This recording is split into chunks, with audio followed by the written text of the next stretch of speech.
Good evening. I'm David Ortiz. It's Monday, November the 26th of 2012. You're watching INFOWARS Nightly News, and here's what we have in store for you tonight. Tonight on the INFOWARS Nightly News, schools and hospitals give the thumbs up to palm scanners, and a U.S. soldier is arrested for being parked in a parking lot. All that and more coming up on the INFOWARS Nightly News.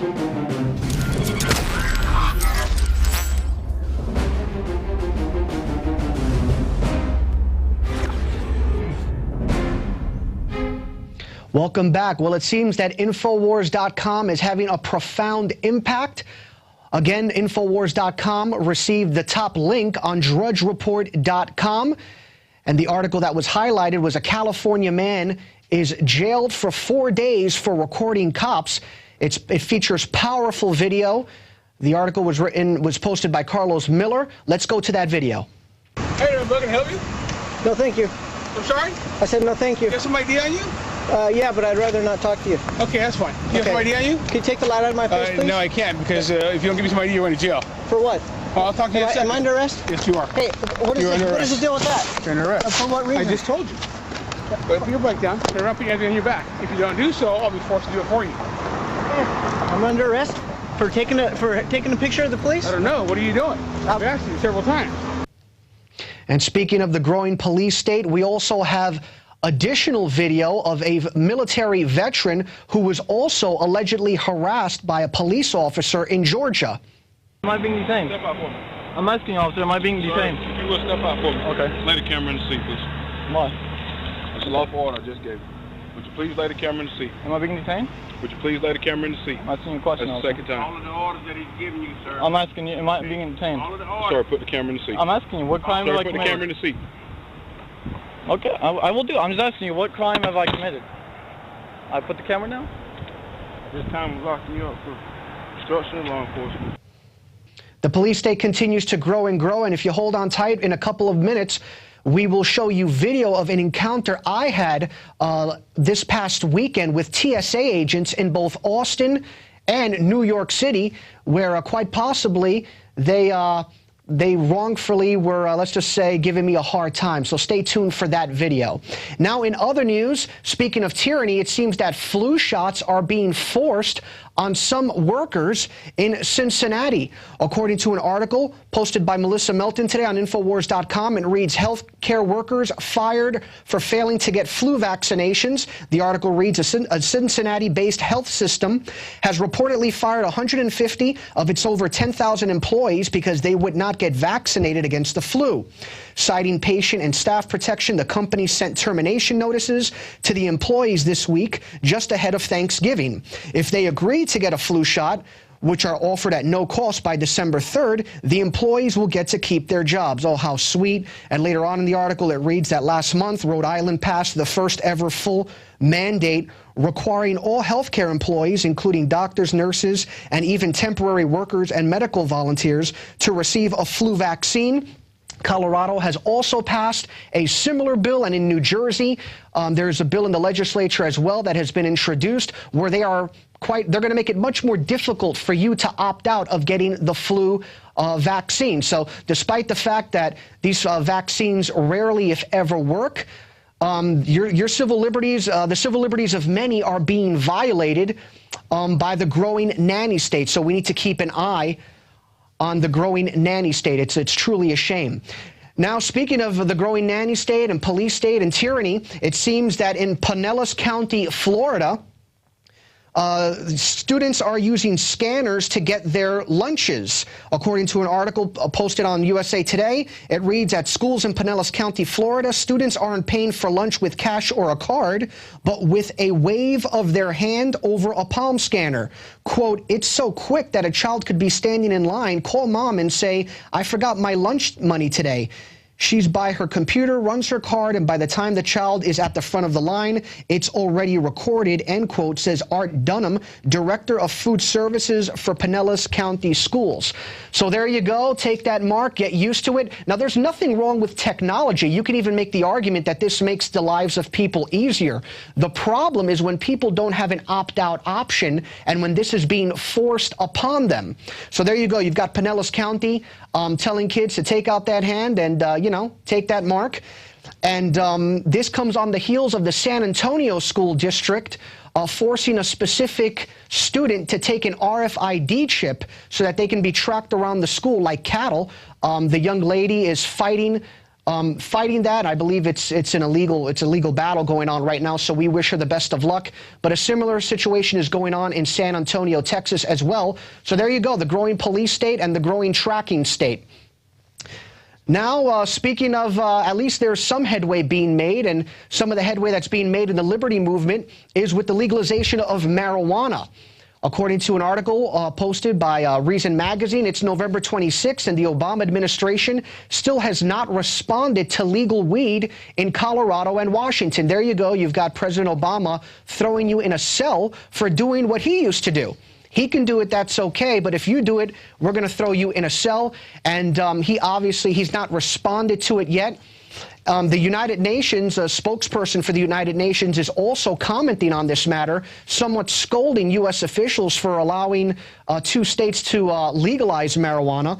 According to Raymond Yans, who is the president of the International Narcotics Control Board, he says, quote, he has grave concern about the outcome of recent referendums in the United States of America that will allow the non-medical use of cannabis by adults in the states of Colorado and Washington, and in some cities in the states of Michigan and Vermont. He says, quote, legalization of cannabis within these states would send wrong and confusing signals to youth and society in general, giving the false impression that drug abuse might be considered normal and even most disturbingly safe. Such a development could result in the expansion of drug abuse, especially among young people. And we must remember that all young people have a right to be protected, oh, how loving, from drug abuse and drug dependency. So there you go. You've got a UN administrative official trying to flex his muscle and saying that he's going to try to scold the United States because the people have spoken and they want marijuana to be legalized. I love it how they always talk about how they're trying to protect us, yet the drug war kills thousands of kids each year. I've done stories where kids are playing hopscotch and they get hit by a bullet and die because of this ridiculous drug war, and about 45% of those who are incarcerated for drugs are incarcerated for marijuana. Also, they keep on talking about protecting the kids, yet some of these kids' fathers and mothers get thrown in jail for 5, 10, 20 years for smoking a puff of marijuana. You know, are the kids' lives better off then when they don't have a parent?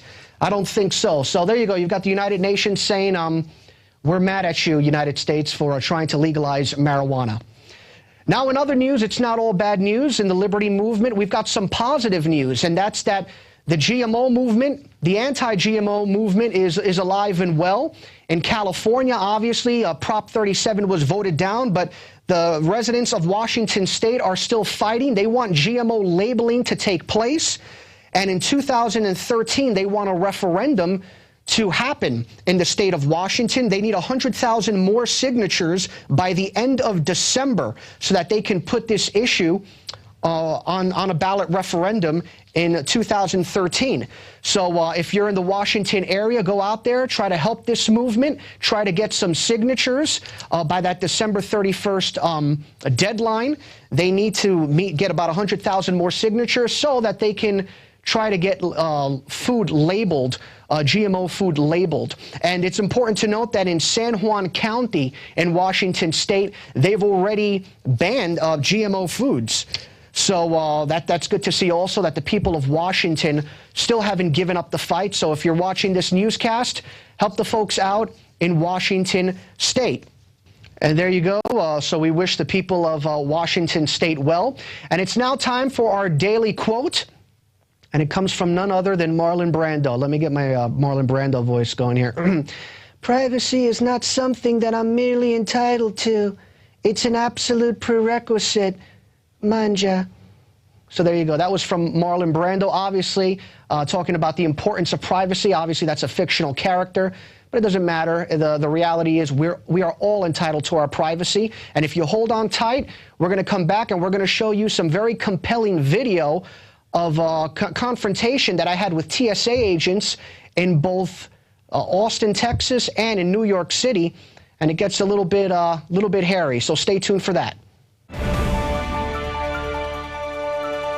Insider billionaire investors like George Soros and John Paulson have recently made massive moves into gold, purchasing what Bloomberg News described as gold hoards. Soros alone doubled his holdings in a single day. Russia's Vladimir Putin has doubled down on gold, increasing the country's holdings by over 100%. With $1.8 trillion under management, the bond king Bill Gross, the world's preeminent bond fund manager at PIMCO, has warned investors of the dangers of QE3 and inflation. And what's he betting on? You guessed it, gold. Friends, this is Alex Jones for MidasResources.com. For more than 15 years, I have exclusively used Midas Resources for all my precious metal needs. Whether it's bullion or collectibles you're looking for, Midas Resources is simply the best. I own my gold as a hedge against inflation. This Federal Reserve fiat currency could go the way of the Deutschmark and the Weimar Republic anytime. In these historically dangerous times, it makes sense to physically hold gold and silver. Midas already has some of the best deals in the industry. But if you give them a call and mention the radio special, they will give you a list of the day's super specials. Midas brokers are standing by to answer all your questions at 800-686-2237. They also have a lot of informative free literature explaining the opportunities and risk of holding precious metals. They are ready to answer your questions at 800-686-2237. Again, that's 800-686-2237.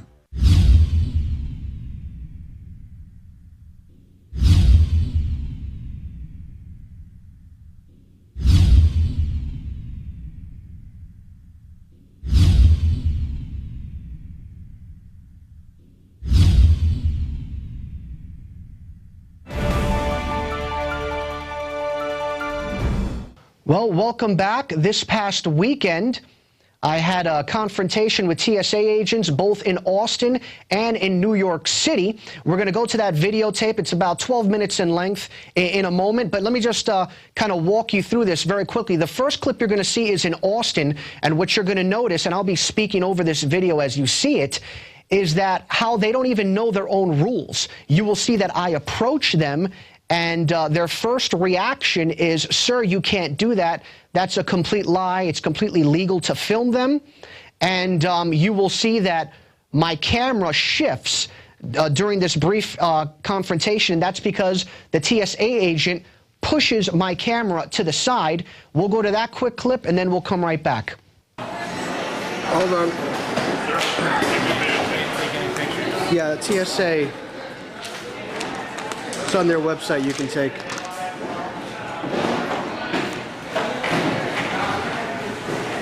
Completely baffled. It's highlighted. What is that? These are the rules on the website? He's literally looking. I handed him a sheet of paper. Here comes Mr. Sunshine. Watch my camera move.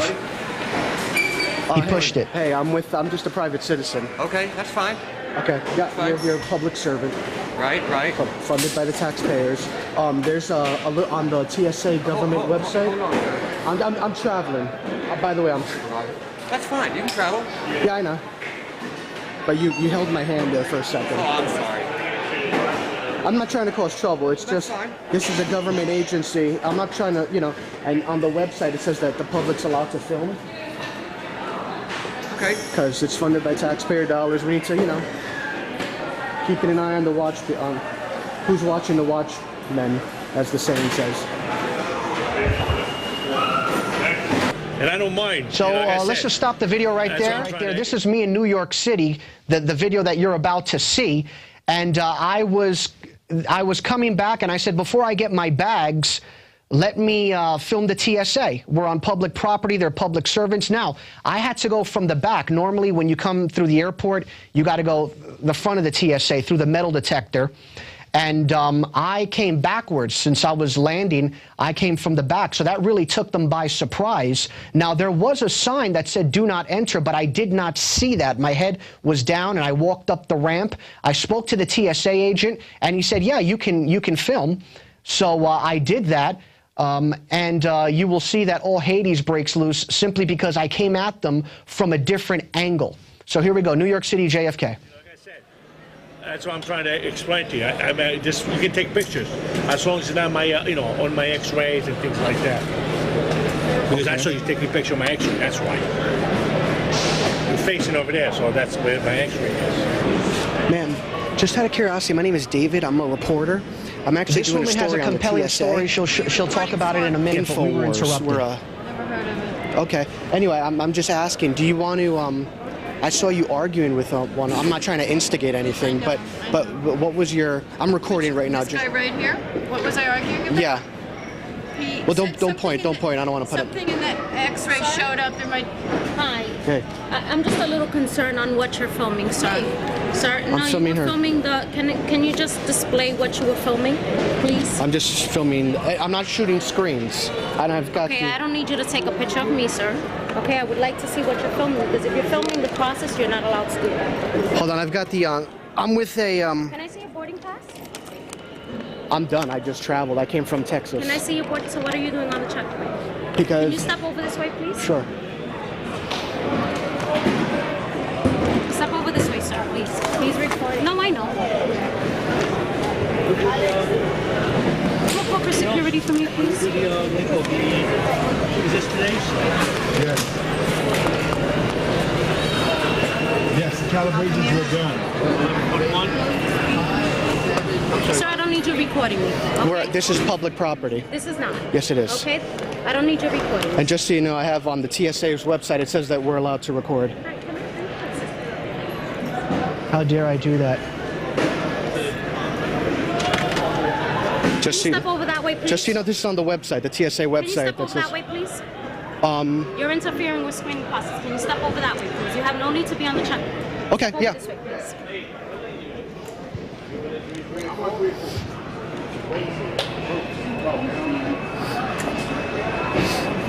I'm not trying to give you a hard time, but... Yeah, well, you are, because there's no need to record. Well, here's why. Because TSA, they're public servants paid for by taxpayer dollars. So as long as we're not getting in the way and interfering with what they're doing, we do have the right. What is your purpose of recording the checkpoint right now? It's well, I'm actually returning from a flight. I'm about to get my baggage. Can I have your ID? No. Why? But I'm coming back from a flight. I'm coming back to New Jersey. And it's part of a national, it's called TSA Opt-Out and Film Campaign. It's a national campaign. Just so you know, I'm not trying to, it's...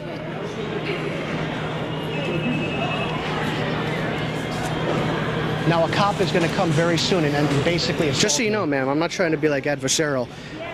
TSA is publicly funded, paid for by taxpayer dollars. So it's no problem. And ma'am, very quickly, I mean, we're on public property. What was your situation? I'm not saying that they're... I was upset because they said that the X-ray machine showed something in the bag, in my daughter's bag, and she said it's probably my yogurt. So he opened up a tied-up lunch plastic bag with our sandwiches, and he took out the yogurt, $3 each, and I was upset that he was going to throw them in the garbage when there are people who don't have any food right here in Far Rockaway. And he said we could go out of security, eat the yogurt, and come back. So I said that's not feasible. Was the yogurt in your... It was in a plastic bag inside a backpack, and he said the X-ray showed something. I don't know what it showed. I felt that if my daughter hadn't said it's probably the yogurt, he would not have possibly opened up the grocery bag with the food in it. And I think it's ridiculous for these people to get so out of control that they're throwing away yogurts that was my daughter's lunch. I understand. And this kind of thing goes on day after day after day. Yeah, well, just so you know that's... And I saw that you were harassed too, for no reason. Yeah, this is... Yes, sir. Watch. Turn that off? No, that's okay.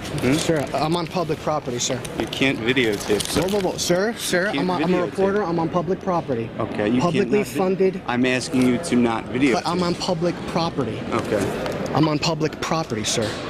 And all we're doing, sir, officer, all we're doing Sir, this is perfectly legal. It's on the TSA's website. The public is allowed to do this. And it even says on their website right here, we do not prohibit public. Sure, just don't rip it up or anything. They don't even know their own laws. Huh? Huh? What's this? Yeah, it's called the law. Roger, can I copy? Oh. What's your name, sir? Why do I have to give that? I'm not withholding it, but why do I have to give that? No, I'm gonna have to do paperwork just that you were here. That's all. Not to be filmed. No, because you're public servants. Your salaries come from people, from the public. Salaries are the same as yours. We pay taxes just like you do. Absolutely. Exactly. And you have a right to. So, out of all respect for your position, we understand. If you want to take photos, yeah, there are guidelines that protect you to take photos. That's fine. But when it comes to a situation of disrupting the screening process, I never disrupted anything. What I do you was think you're always. doing now when you have supervisors and managers? I'm being tackled on a public place. You're not being tackled. Not tackled. No one is detaining you. No one is touching you. All I'm saying to you is when it becomes a problem. It's not a problem. But who is making that decision? You or us? At this point, it is becoming a problem because we're telling you that it's distracting our checkpoint. So at this time, now is a distraction. And why is it distracting you if I'm nowhere near it? Why is it distracting you if I'm nowhere near The it? dialogue is going on right now for you to continue to get as much footage as you can. No, you're just trying to. I'm just saying. I'm just talking. I'm just trying to talk. But when sir. do you discontinue? When is enough enough? Why? Just out of curiosity. I'm not withholding. I just like to know why. The same reason. I just need your information. That's all. For why? I'm not withholding, but just why? Because I need to do a report. On what? I'm just a guy standing here. Because they're calling me, so now a report has to be generated for why I got called. Okay, I will do it for nothing else out of inconvenience. This is public property. At one point there was I'm a public servant, right? But I am also a supervisor for the federal government for TSA, right? It is my discretion to sit here and say if you're causing a distraction to the screening process. But that's your opinion. It's not an opinion. You might say that when in fact it's your opinion as a traveling passenger to say. How can I be distracting? Hold on, I heard you. I heard you. How can I be distracting? To make the call when enough is enough. Okay. It's my discretion to say that. Okay. But how can I be a distraction when I'm 12 feet away? Because you're standing here. Yeah. And you have all this attention around you, which could be a distraction. Unnecessary. Unnecessary. So you could be distracting us over here. I'm filming for public situation servants. Going over there. I'm filming public servants. If So they I don't flip know. out. Yeah, but maybe you're part of the threat. I don't know. Part of the threat. I don't know you. You're just standing here. Well, I gave it. Distracting people. I'm not distracting, sir. I don't know what your. There was one woman who wanted to talk to me. She wanted to talk to me. Okay. We're not distracted. So let me ask you a question. Yeah. What time is your flight? What time is my flight? He's recording everything. I know he is. I know. He's got it all. What time is your flight? You know. But what? What time is your flight? He knows that. I didn't see it. Let me tell you something. No, look at this guy. You're good up until you pass that sign. Now, these people push an issue, they're not smart enough to know. They push an issue, I can lock you up for discount. Okay. Okay? Because you're not supposed to be past that. But technically, and I'm going to let it go, but technically, you can make the argument, you know, it's public property. I'll tell you what, you be making an argument in court. Right, exactly. You really Okay, you won't be making it here. You be making it in court. Exactly. With some bracelets on. Understand? It's not worth it. Especially since they have the sign I got posted. it. They have the sign And another posted. thing is, been through this already, you can film this all you want. I can still lock you up. Yeah, if you wanna probably do could. this. The question is, I mean, is that fair? Do you want to push it? I don't want to push it. You don't have to you don't have to pull I'll tell you rank. what, I'm it's trying like just this. having Thanksgiving dinner. I'll I'm tell just you what, talking. It's like this. It's right now, when you pass that, you were breaking the law. I didn't know that. I really did. So I went guess through what? over there and I didn't see that. Guess but what? no, but I actually went through clearance to that guy, and that guy, and I don't mean to throw anyone under the bus. That guy said you can film as I long. don't care about them. They don't work for me. We're the police. Well, I don't know. No one was around. That's all I can refer to is the TSA guy I'm who referring said. it to you now. Okay. Honestly, shut your joint off. Okay, I'm not shutting this off right here. I was told I could, but I will go back to pick up my I'll bags. tell you what. You want to play semantics? You just told me. He just said I could use my camera out here. Where were you using the camera? Up there, right? Yeah, but I didn't know. I was told by a TSA agent I could. Listen, not knowing doesn't save you. I mean, there's no entry sign. That you passed. No, right there. that you passed on Another both one sides. hanging right Okay. there. So there's. So as you said, want to if keep it ever this did go to happening? court or something like that. I mean, Do you really want to push it? I'm going to walk down to the baggage claim. Not right now. I'm not going to walk to the baggage claim. You really want to push this? Why are you acting like that? How am I acting like First of all, it says no entry. It doesn't say if you don't enter, it's illegal. Stop. It says no entry. Stop, That doesn't stop, say. Stop the performance. Okay, stop. I'm not the one performing, man. I'm ready to go. I'm ready to go to the baggage claim right now. Notice what my voice is. Notice I'm not yelling. I'm not screaming. Yeah, but you're being I'm not kind of getting emotional. You're being kind of condescending. I'm ready to go down. I'm going to the baggage claim. I'm ready to go. Being kind of condescending. all right. Have a nice day.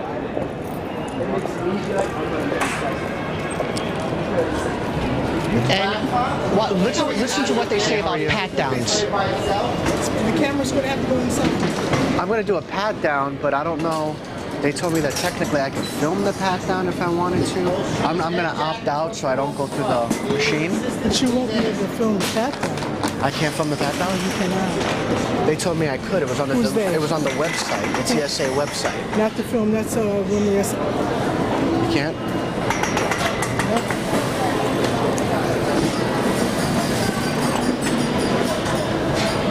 I get a manager over for you, another manager. I don't believe you can. I can't film the pat down? I don't believe you can, sir. I will find out for you and make sure. Okay? All right, yeah. But can you take your sweatshirt off? My sweatshirt now. Yeah, my sweatshirt's gonna create a bomb, I guess. So there you go. My sweatshirt's going to create a bomb. You know, they said, I think that one officer said that not knowing the law is not an excuse. Well, if that's the case, officer, you should be locked up because you were arguing with TSA agents. It's just such a joke.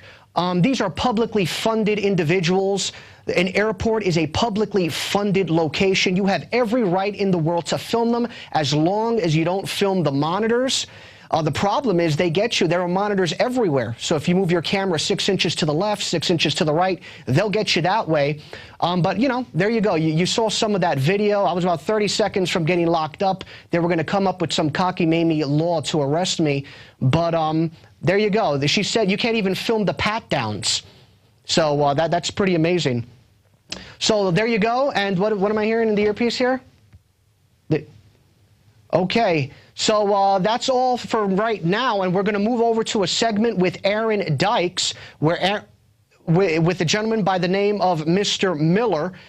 He is going to talk about police brutality. He has a very powerful website where there are many videos that talk about police brutality. We're not saying all officers are bad. Many officers are heroes, but there is a large minority of them that are thugs with badges, and Aaron Dykes is going to talk about that in just a minute.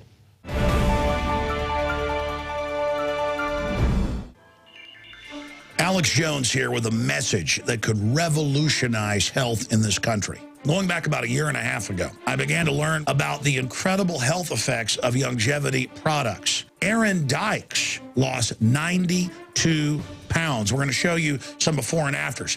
Aaron, break down what happened, your story. I've worked really hard with diet and exercise to try to lose weight, but I just didn't get the results. It just didn't happen. Then I saw what you were doing with InfoWarsTeam.com. I wasn't even trying to lose weight, but I got it because I wanted to feel better energy. I wanted that nutrition. Didn't even understand how that could kickstart my own weight loss goals, but the products did that for me. I found myself suddenly losing weight, more energetic, wanting to exercise, wanting to eat the right foods. And they don't even advertise it as weight loss. I want to challenge our radio listeners to go to InfoWarsTeam.com. Sign up as a distributor and get wholesale pricing discounts at InfoWarsTeam.com.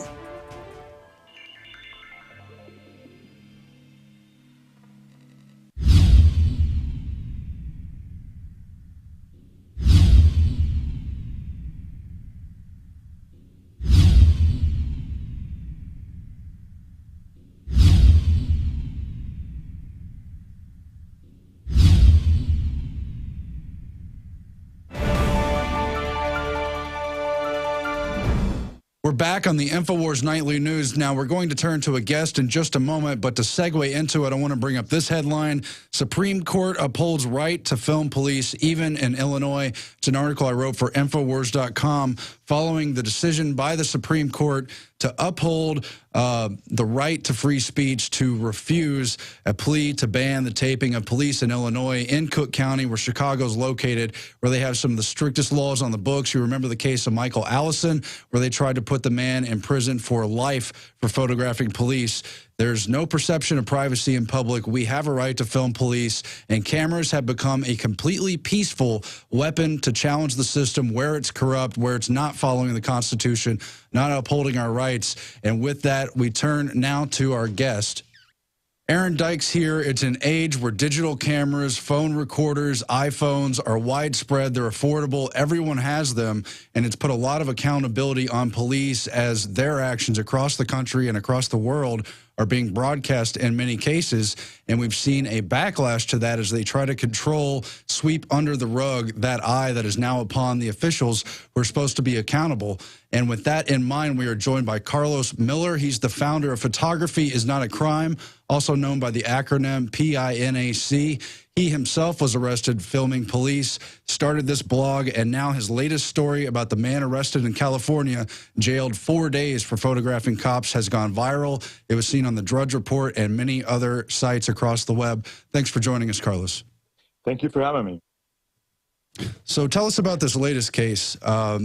Daniel Solomon was arrested, jailed 4 days. I understand they've dropped those charges, but it's still ridiculous to have someone arrested just for filming cops when it's well known, it's not against any laws, it's not wiretapping as they've tried to construe in many cases.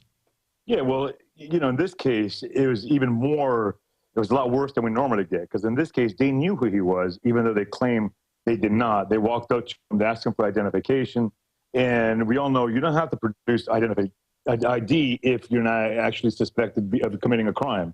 He was just there recording with his video camera. He was 3 car lengths behind the actual the traffic stop, and then they didn't even give him a chance to produce ID. And then when they were starting to arrest him, he's like, "Well, my ID is in my pocket." He's like, "We don't need that. We don't need ID. We're going to take you to jail." So it was an obvious case of retaliation. This guy, he has sued the police department before, the Hawthorne Police Department in 2005. He won a $25,000 settlement for the same thing, for recording them against their wishes. And they haven't learned a lesson, and he will sue them again. So I imagine he'll win another settlement, and, you know, we'll take it from there. But unfortunately, the taxpayers are the ones who pay, because the cop who arrested him, he'll go on. You know, nothing's going to happen to him, and that's the problem. Yeah, certainly. And it's obviously retaliation against anyone trying to be a citizen journalist just because they don't want to be held accountable and people see what they're up to. We've seen the same case with the TSA this week during the opt-out and film protest.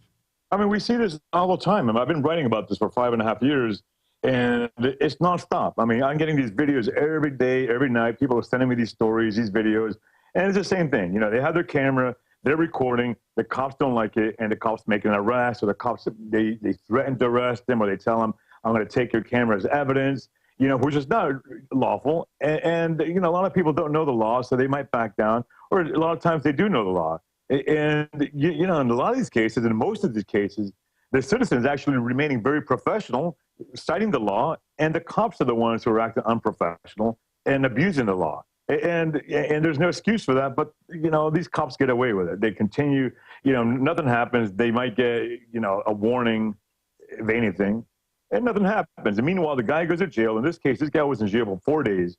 And he finally bailed himself out for $1,000, and he didn't really have $1,000 laying around. That was a big sacrifice for him. So he won't get that money back for a while. And he finally had to bail out after 4 days. For what? For just recording cops, and they knew who he was, and he wasn't in their way. He wasn't interfering. I mean, they had to walk all the way back to him to arrest him. If he was interfering, they would just arrest him right on the spot. But no, he had to walk all the way back. And it was just an obvious case of retaliation. And I'm surprised they did not delete the footage, because now, you know, now they have nothing to say. I mean, you know, the case was dropped. Now they're going to face a lawsuit. And, you know, this cop, he should be fired. I mean, that's it. The least he can do is fire this cop. And they are abusing the law. It's a misinterpretation in many states of wiretapping laws that are on the books in 12 states, where they say if you don't have consent from all parties, it's somehow, you know, listening in illegally without consent. That's a real misconstruing of a law that's meant to protect people from actual spying applied to these public spaces where there's no perception of privacy. But in this case, it was they just threw in and you're obstructing an officer, you know, carrying out his law enforcement duties. And they do that in many of these states. I believe that's what happened also in the Georgia case that was in the news today, where a man was filming a cop during a traffic stop and he was arrested. Yeah, they got him for obstructing as well. You know, in a lot of these states, you know, they really can't, they try to come after you with a wiretap charge or the eavesdropping charge, and they really failed. You know, like today we had the decision in in Illinois, where the Supreme Court decided not to proceed with that case. You know, so they threw it back to the lower courts. Now it's up to a lower court judge to decide whether it's constitutional or is not constitutional. And it's going to go up to, of course, the ACLU has to argue it, and Anita Alvarez, who's their state attorney, she really wants this, you know, she really insists that this law is constitutional, which is stupid because in all the other states, you have no law that comes close to this one. I mean, you have an exception maybe in Massachusetts where it says you're not allowed to record a cop secretly. You know, you're not allowed to hide a recording in your pocket or whatever and then record them. But in all the other states, including California, you have to have an expectation of privacy for that charge to be lawful. And if you're recording a cop on the street, well, obviously there's no expectation of privacy. And, you know, and that's what we've had in Illinois. We have numerous people who get arrested. They get charged with felonies. They're facing several years in prison. They got to spend thousands and thousands of dollars on lawyers, and they're stressing out that they might go to prison. And the cases ultimately get dropped. But you know, this is after months and years of this hanging over their head. And Anita Alvarez, she's, you know, I don't know what her deal is. I mean, she must have some kind of connection with the police departments or something, because she's not seeing the law for what it is. You know, anybody with any legal sense can tell you, you know, there's no common sense in making this law where citizens cannot record cops in public, but they can record citizens whenever they want, and they do. And it doesn't work that way. I mean, it has to work both ways. Yeah, that's the larger picture, especially since 9/11. They've told us they're going to film us everywhere. It's going to be a surveillance state to protect us. Maybe there could even be terrorists under some carpet or something.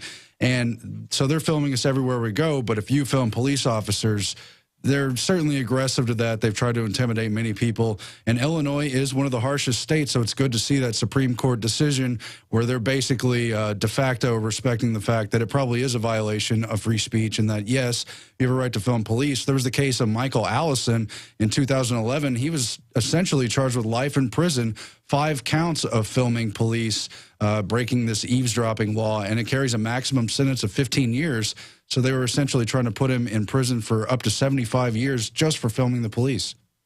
Yeah, it doesn't make sense. And these laws, they date back for way before people had video cameras or digital cell phones. And it just, you know, they're meant for people who are having conversations over the telephone, or, you know, you're having private conversations. You might have someone hiding a recording. And, you know, and the cops have no expectation of privacy. These people are public servants. You know, they're out there and they should act professionally. And if they're acting professionally, they shouldn't worry if someone's recording them, you know, because that's actually helps them out. You know, the video recordings or the digital recordings help them out and protects the cops as much as it does the citizens. Because then you can't have a citizen turn around and say, well, this cop was insulting toward me, he abused me. No, well, the video recording says the truth. So they should actually encourage that.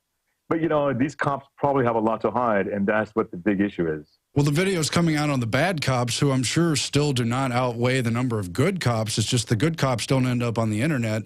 The stuff that goes viral is all the abuses, but then the police unions protect those cops, and it really kind of makes all cops look bad down the line.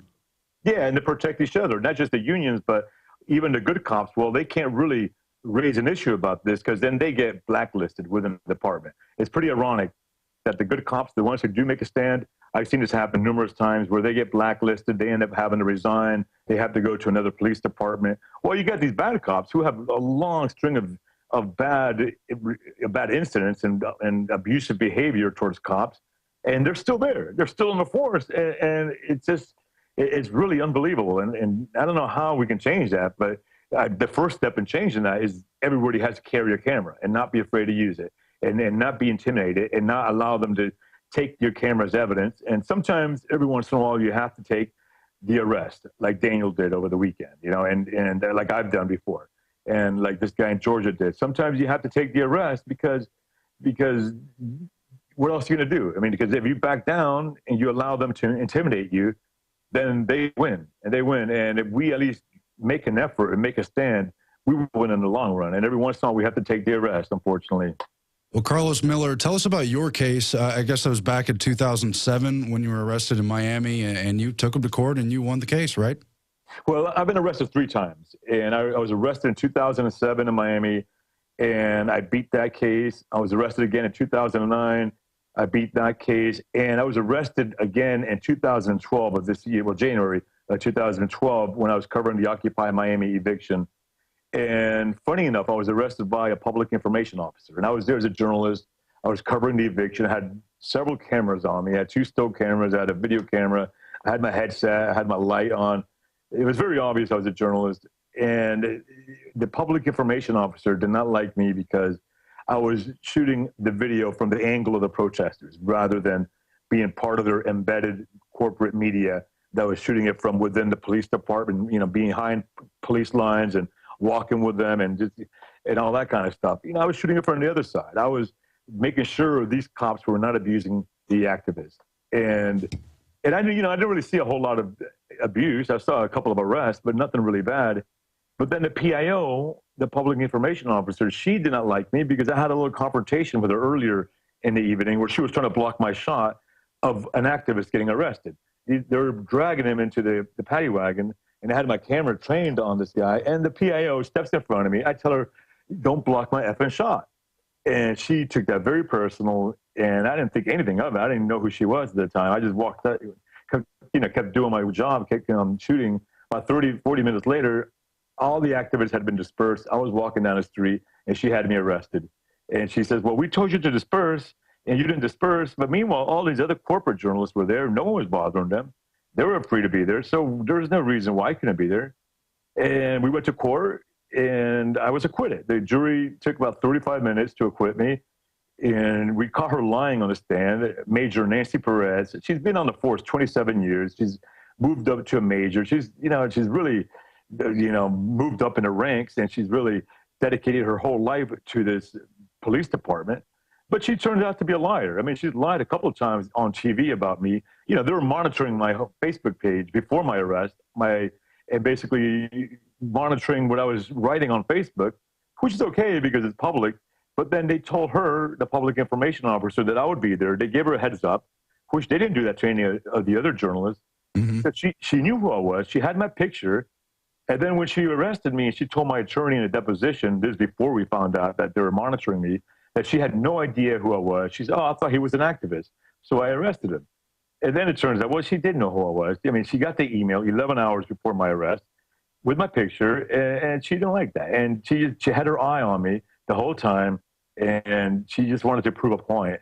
And we proved the point. You know, now, I mean, I won the case, and now I'm going to proceed with a civil lawsuit against her and against the police department. Well, we know these police departments are spying, particularly on protesters, dissidents everywhere, but I think it's a larger reaction of a system that's already been concentrated. We've already had the corporate and pretty much state-run media controlling things for decades, but now these cameras, the internet is turning things around, and it's become a real challenge to the status quo, whatever anyone's politics are. The idea of bringing a camera out in public to these protests, confronting public officials, getting their statements on camera, rather than the sound bites they put on the nightly news, the TV news.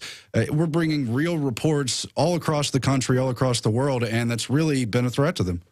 Well, yeah, it's pretty funny how that worked out because, in the late 90s, the corporate media just got so conglomerated and they were buying everything out. All these, I used to work at the Arizona Republic, which was owned by Gannett, and Gannett owned the TV station in Phoenix, and then they ended up buying a few other newspapers and radio stations in the area. And it got to the point where we didn't have to do our job because we had no more competition.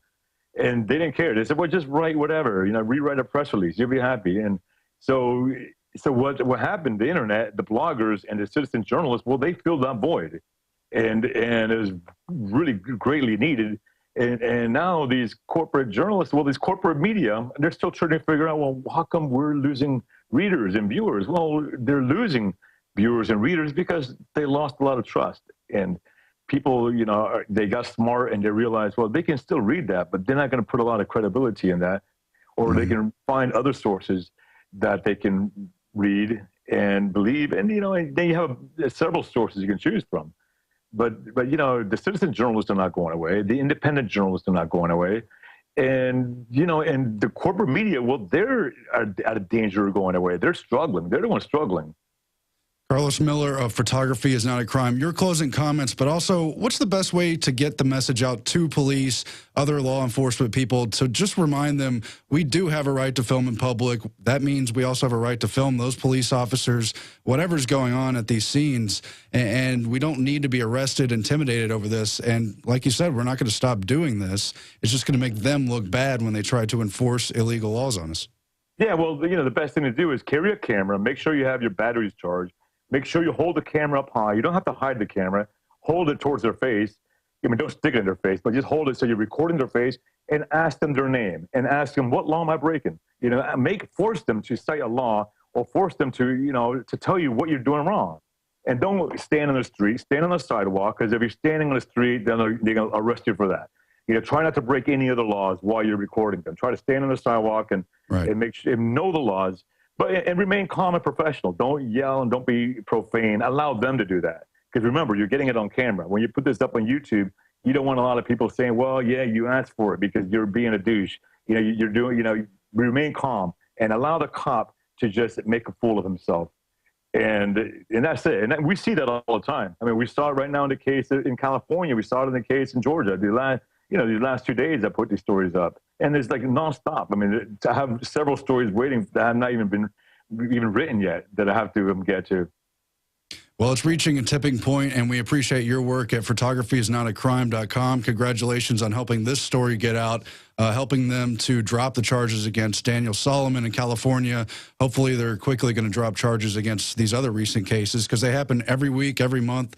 It's been going on for a while. Yes, sir. And thanks very much for joining us. All right. Thank you. Thank you for having me. And that is all for tonight's InfoWars Nightly News. I want to thank David Ortiz for doing the news segment. And you heard our guest, Carlos Miller. The best thing we can do in these times to fight back, to hold the system accountable, is, as a lover of liberty, to carry a camera around and simply document the tyranny that's going on, document the violations of the Constitution. But there's so many other ways to fight as well. One of them is PrisonPlanet.tv. Not only can you support this broadcast financially, but you can download a library of information. You can share it with up to 5 other friends and family members, get them into the information. You can also use our social media network platform, planetinfowars.com. Create your profile, fight the InfoWar your way, highlight the issues you think are most important. And now you can also get the print version of the InfoWars magazine, a physical glossy magazine for $59.95 per year. That's 12 issues, and I think they throw in bonus media as well. Put it in someone's hands and let them wake up to the truth through the colorful graphics, the awesome illustrations, and the powerful information we have. There's so much to offer at InfoWars.com. Spread the word, and we can turn this thing around. Good night, ladies and gentlemen.